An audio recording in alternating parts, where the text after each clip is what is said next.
আসসালামু আলাইকুম সুপ্রিয় শিক্ষার্থীবৃন্দ, আশা করি সবাই ভালো আছো। আমি আছি আলহামদুলিল্লাহ। নিয়মিত ক্লাসে তোমাদেরকে স্বাগত জানাচ্ছি। আজকে নবম দশম শ্রেণীর গণিত বিষয়ের আবৃত দশমিক ভগ্নাংশের যোগ নিয়ে আলোচনা করব। তোমরা একটু লক্ষ্য করো, তোমাদের পাঠ্য বইয়ের অনুশীলনী একের 15 এই ধরনের অঙ্ক আছে। আমরা দেখব 15, এটা হচ্ছে যোগ করো। 15 কতে আছে 0.45 পৌনঃপুনিক যোগ 0.134 চারের উপর পৌনঃপুনিক, এটা আমরা যোগ করব। ঠিক আছে, আচ্ছা, এটা যোগ করার আগে আমাদের এই আবৃত দশমিক ভগ্নাংশের যোগ করার জন্য কিছুটা একটু ব্যতিক্রম নিয়ম যোগ করতে হবে। আমরা গত ক্লাসে সদৃশ আবৃত দশমিক ভগ্নাংশ নিয়ে আলোচনা করেছিলাম। আমাদেরকে এই যোগ করতে হলে সদৃশ আবৃত দশমিক ভগ্নাংশ আগে করতে হবে। তাহলে আমরা একটু দেখে নেই। 0.45 পৌনঃপুনিক সমান সমান 0.134 পৌনঃপুনিক সমান সমান। এখানে এই অনাবৃত দশমিকের পরে অনাবৃত গড় এক গড়, এখানে দশমিকের পরে অনাবৃত গড় এক গড়, তার মানে অনাবৃত গড়ের সংখ্যা সমান আছে, সদৃশ আছে। এবার আবৃত গড়, এখানে এক গড়, এখানে আবৃত গড় হচ্ছে 2 গড়, তাহলে 1 আর 2। আমরা জানি আবৃত গড়ের সংখ্যা 1 আর হচ্ছে 2 এর লসাগু কত? 2 না? 1 আর 2 এর লসাগু 2, এটা আমরা জানি।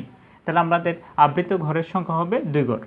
তাহলে 0.45 আবৃত ঘরের সংখ্যা খেয়াল করো, 0.134 আবৃত ঘরের সংখ্যা 2 গড়। এখানে 5-এর উপর পৌনঃপুনিক মানে 5 আবৃত, 5 আবার আসবে, তার মানে আমাদের 2 গড় করতে হবে 5, আরেকটা 5 এনে। তাহলে আমাদের আবৃত সদৃশ করে নিলাম, আগে সদৃশ করে নিলাম।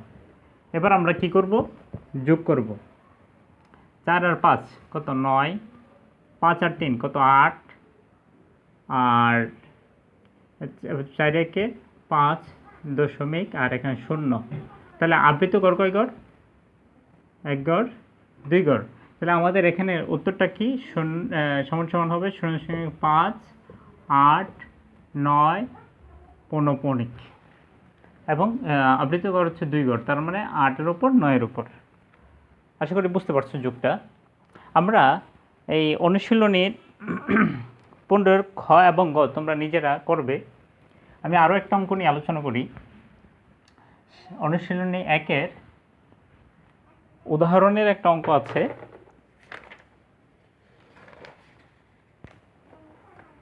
অথবা আমি তোমাদেরকে উদাহরণের একটা অঙ্ক বা উদাহরণের অঙ্ক বা কাজ করি, একটা দেখাই। উদাহরণ 10ই করি। উদাহরণ 10-এ কী দেওয়া আছে? 3.89 পৌনঃপুনিক, আর একটা সংখ্যা হচ্ছে 2.178 পৌনঃপুনিক ও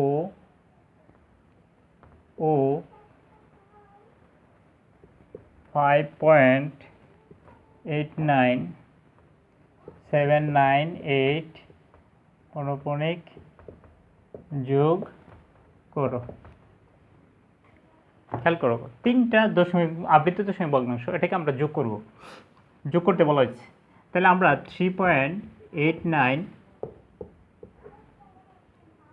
পৌনঃপুনিক সমান সমান 2.178 পৌনঃপুনিক সমান সমান, তারপরে কি আছে? 5.89798 পৌনঃপুনিক।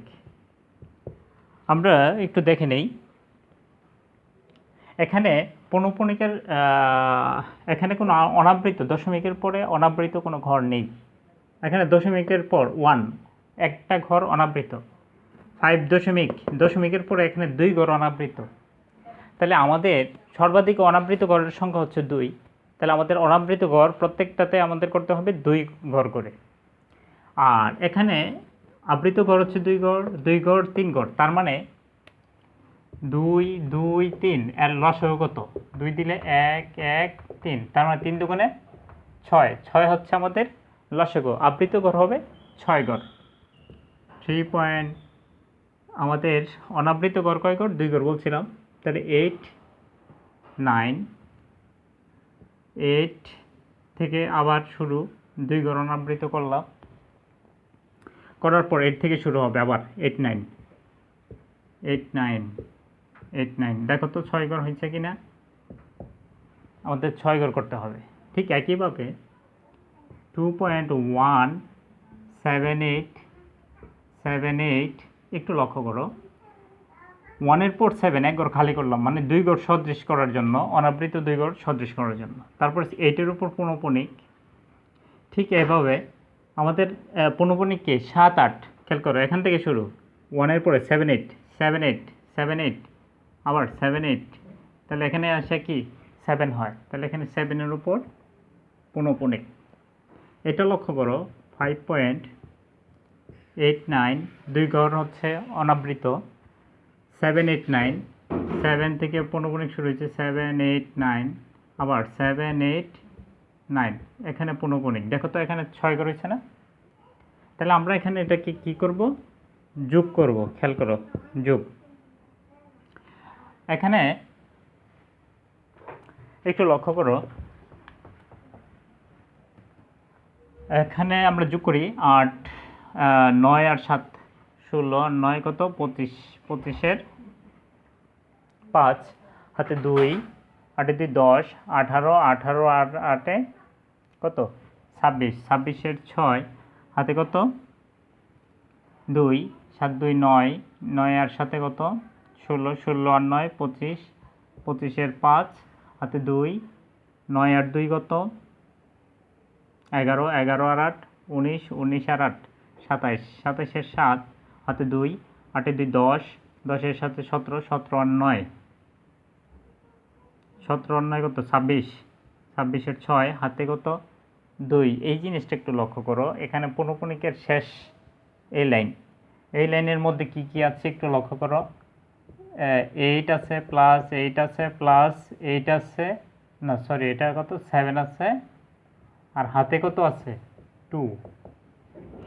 খেয়াল করো, 8 আছে, 8 আছে, 8 আছে, এবং হাতে এবার কিন্তু এই এখানে এসে, ও সরি, এটা আমি পরে আসি। এখানে হাতে আছে 2, তাহলে 2 আর ইয়ে কত 7, হ্যাঁ এটা লাগবে, পরে আসি। 8, এটা কত হয় 2, 7 2 কত 9, এই লাইনে এই 2টা যোগ হবে, 2 সমান সমান কত হয় 7 2 9, 9 আর 8 কত 9 আর 8 17, 17 আর 8 কত 25, 25 এর 5, হাতে কত 2। খেয়াল করো, এটা যোগ করার পর আমরা কত পাইতেছি 25 পাইতেছি। এখানে আমরা কত পেলাম 25, হাতে কত, এখানে 25 এর 5 নামে হাতে থাকে, হাতে 2 থাকে, খেয়াল করো, এখানে হাতে 2, 9 2 কত 9 2 11, 11 এর সাথে 11 এর সাথে 18, 18 আর 9 27 এর 7, হাতে কত 2, 10, 11, 11 আর 8 19, 19 এর 9, হাতে কত 1, 5 6, 6 2 8, 8 3 কত 11, 11 দশমিক। এইবার এই আবৃত দশমিকে এখানে একটা ব্যতিক্রম রয়ে গেছে। আমাদের এই আবৃত দশমিক এই কলামে যদি হাতে থাকে, হাতে কত রইল 2, লক্ষ্য করো 8 8 7, আর হাতে ছিল 2, ওই 2 এখানে যোগ হয়েছে, তার যোগ হয়ে কত 25, 25 এর 5 নামছে হাতে 2, এই হাতে 2 যেটা, এই হাতের 2 এখানে যোগ হবে। তোমাকে আবারও বলি, হাতে 1 থাকলে 1 যোগ হবে, হাতে 2 থাকলে 2 যোগ হবে, হাতে যা থাকে 1 2 3, আর হাতে না থাকলে ওই আগে যেটা তোমাদেরকে দেখাইছি ওই নিয়মে হবে। আর হাতে থাকলে সেটা যোগের সময় যোগ করতে হবে। তাহলে ঠিক আছে, যোগ করি। 5 দিয়ে কত হয়? 7, 6, 5, 7, 6, 5, 7, 9 এখানে আর কোনো বাড়তেছে না, 5 যেহেতু এটা, তাহলে এটা। এবার পৌনঃপুনিকের গড় আমাদের কয় গড়? 6 গড়। তাহলে এখানে একটা হবে 2, 3, 4, 5, 6। এটাই হচ্ছে আমাদের আনসার, যোগফল। আশা করি বুঝতে পারছো। প্রত্যেকটা এই নিয়মই হবে। এখানে সদৃশ করে নিতে হবে, তারপর যোগ করতে হবে। তারপর যোগ করার সময় যদি এই যে শেষের লাইন, আবৃত দশমিক যে এ লাইন, এই কলামে যদি হাতে থাকে 1, 2, 3, 4 যাই হাতে থাকুক, সেই হাতে যেটা থাকবে সেটা নিচে আবার যোগ করতে হবে। যোগ করার পর যে ফল পাবে সেটাকে আবার ওই আবৃত দশমিক সংখ্যার আবৃত করে দিয়ে সেটা হবে তোমাদের আনসার। আশা করি আবৃত দশমিক ভগ্নাংশের যোগ বুঝতে পারছো। এই নিয়মেই সবগুলো যোগ হবে। তোমরা অনুশীলন করবে, বইয়ের মধ্যে আরও কিছু কাজ আছে এবং তোমাদের অনুশীলনের 15 নম্বরে যেইগুলো আছে সেগুলো দেখে নেবে। আশা করি বুঝতে পারছো। ধন্যবাদ সবাইকে। সবাই ভালো থাকো, সুস্থ থাকো, এই প্রত্যাশা করি।